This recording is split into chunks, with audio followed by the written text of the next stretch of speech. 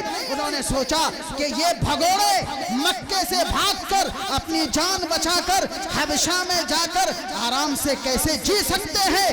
مکے کے سرداروں نے حضرت عمرو بن عاص کو, جو بڑے ذہین تھے, بڑے چالاک تھے اور بڑے ہی کامیاب سفارتکار تھے, ڈپلومیٹک آدمی تھے, ان کو بھیجا جو حبشہ کے بادشاہ کے دوست بھی تھے.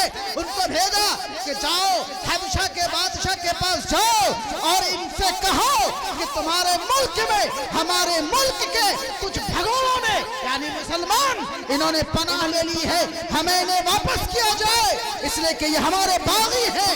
عمرو بن عاص جنہوں نے اس وقت اسلام قبول نہیں کیا تھا وہ حبشہ گئے اور ہدیے تحفے لے کر گئے تاکہ حبشہ کا بادشاہ متاثر ہو جائے اور ان کے دربار کے لوگ متاثر ہو جائیں.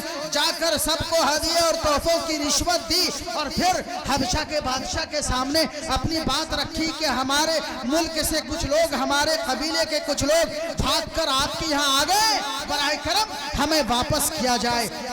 حبشہ کے بادشاہ نے ان مسلمانوں کو بلایا, مسلمانوں کا حبشہ کے بادشاہ نے بیان لیا تو حبشہ کے بادشاہ کو یہ سمجھ میں آیا کہ عمرو بن عاص جو بات کہہ رہے ہیں وہ درست نہیں ہے اور مسلمان جو کہہ رہے ہیں وہ درست ہے. تو حبشہ کے بادشاہ نے عمرو بن عاص سے کہا کہ ہم ان مسلمانوں کو واپس نہیں کریں گے. عمرو بن عاص ناکام ہو گیا.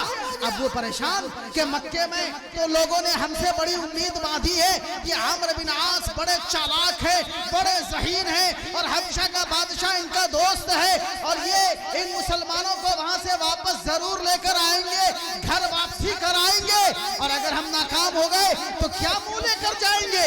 ایک دن تو وہ ناکام ہو گیا, دوسرے دن پھر وہ دربار میں گیا, حبشہ کے بادشاہ کے دربار میں, اور جا کر کہا ایک ایسی بات چھیڑی, دھرم کی بات, مذہب کی بات, تاکہ حبشہ کا بادشاہ جو عیسائی ہے وہ اتنا بھڑکے مسلمانوں پر کہ ان مسلمانوں کو اس ملک سے نکال باہر کرے.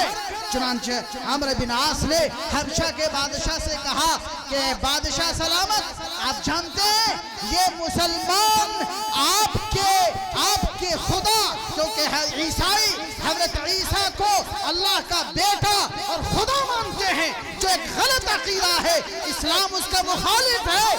تو عمرو بن عاص نے بڑا ہی شیرہ لگایا, ایک تڑکا لگایا اور چوٹ ماری. کہا جانتے ہیں یہ مسلمان آپ کے عیسیٰ کے بارے میں کیا عقیدہ رکھتے ہیں, آپ تو ان کو خدا مانتے ہیں, اللہ کا بیٹا مانتے ہیں, یہ نہیں مانتے.